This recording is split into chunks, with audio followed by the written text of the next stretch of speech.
I do. That is the biggest thing. And I know it's preaching to the choir. Every doctor you go to. I mean, I tried Chantix. I stopped for a year. Yeah. And then I had a really traumatic event happen in my life, and I went back. That sounds really weak, but yeah. I went back because I liked smoking. Boom, Yeah, that's it. I gotta own this shit, okay? Yeah. And it's hard for me to stop, but I think maybe I'll try Chantix. See what I'm doing right now? That's another problem that I have picking at this damn. Yeah. That's a problem. Yeah. And I do it without even noticing it, you know.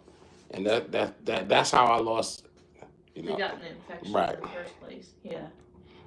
So okay. Can you explain that for me? I'm sorry. Smoking, it's okay. So smoking, the reason everybody gets on you about it, anytime you smoke, it causes inflammation on the inside of the blood vessels. So which constricts it? Well, no, not necessarily. Okay. It can cause some spasming, but it makes the inside of the blood vessels sticky because it's inflamed. Okay. So everyone has cholesterol circulating in their blood. You don't have to have high cholesterol. Everyone has cholesterol circulating in the bloodstream. That's just where it is.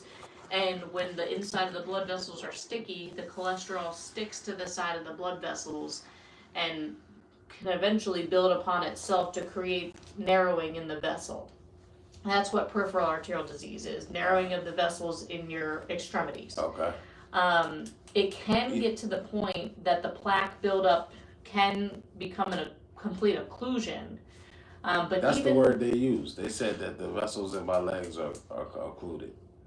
So on the CAT scan, it looks like, well, the CAT scan, I kind of disagree with that. It looks like there's still some areas that are not actually occluded. But either way, even when you get an occlusion, some people have a complete blockage, but your body will actually grow new arteries around that blockage. We just call them collaterals, but your muscles or your organs or whatever is beyond the blockage are telling your body we're not getting enough blood flow, and it triggers your body to grow new collateral vessels. Okay. In the case of the legs, usually when you're walking, you're using the muscles, and the muscles are asking for more blood flow, and that triggers your brain to grow little collaterals.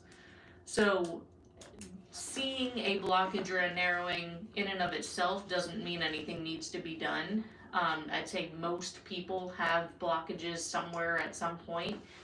It's the problems that they can cause that we have to keep monitoring you for and make sure that you don't develop an issue. Would that be like cold spots in my legs and not even cold spots? It would be an ulcer. So if you develop a wound from either the prosthetic rubbing against it or you picking at it, and really your problem is more on the CAT scan on your left. And it would have to be that you have an open wound that's not healing, that we would go in and try to find those areas of narrowing to open them up to get you better blood flow. The other things are usually only seen when the blood flow is extremely, extremely poor, and it usually happens in people's toes because they're the furthest away. For you to have significant issues that would cause what we call rest pain, you would probably have complete blockages, which I don't see. Did you ever have stents? I believe I have stents. I know I have stents in my chest. In your heart, yeah. But I believe I may have had one put in this left leg. Yeah. To try this. I believe so, in the left leg. Okay. But I can't recall. It's hard to tell on a CAT scan. Okay.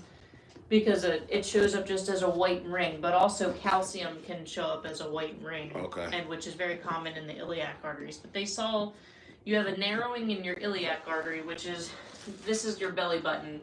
So your aorta comes out of your heart and supplies all the branches to your arms, your brain. When it goes down into the belly, it supplies branches to your spleen, your liver, your stomach, all your intestines. When it gets to around your belly button, it splits into two. These are called your iliac arteries, and they supply the rest of your leg. Where these lines are is where your groin is. Mm-hmm. You have an area of narrowing here on the left side in what we call a common iliac artery, and then you have another area of narrowing, which they said could possibly be a blockage in what we call your superficial femoral artery in your left leg. Neither of those things need necessarily to be addressed at all. Okay. Unless you develop, really in your situation, it would probably be a wound. because it would have to be a complete blockage of pretty much everything for you to develop breast pain, since it's not going to be an issue with going all the way to the toes. Mm-hmm. So if you develop breakdown of the stump, if you get a wound on the stump that does not heal, that's when we would need to do something. Mm-hmm. But right now, I would not do anything about it. Your body will probably just kind of make up for it on its own over time. It seems like it already has. Okay. And then if not, we know kind of where to start. Your right side looks okay. It doesn't look like there's any major blockages in the right side. The CAT scan that you had is something, it was with contrast. Mm-hmm. But usually when we're looking specifically at the arteries, we get something called a CT angiogram. Mm-hmm. It's a different... Yeah, I've had that before. Yeah, it's a different phase of the contrast. So the study that you had that they referred you here for wasn't specifically looking at the arteries. That's why we can't say for sure that there's a complete blockage or just a narrowing, because it's not a good enough picture for us to tell. Okay. But as long as you don't have any wounds,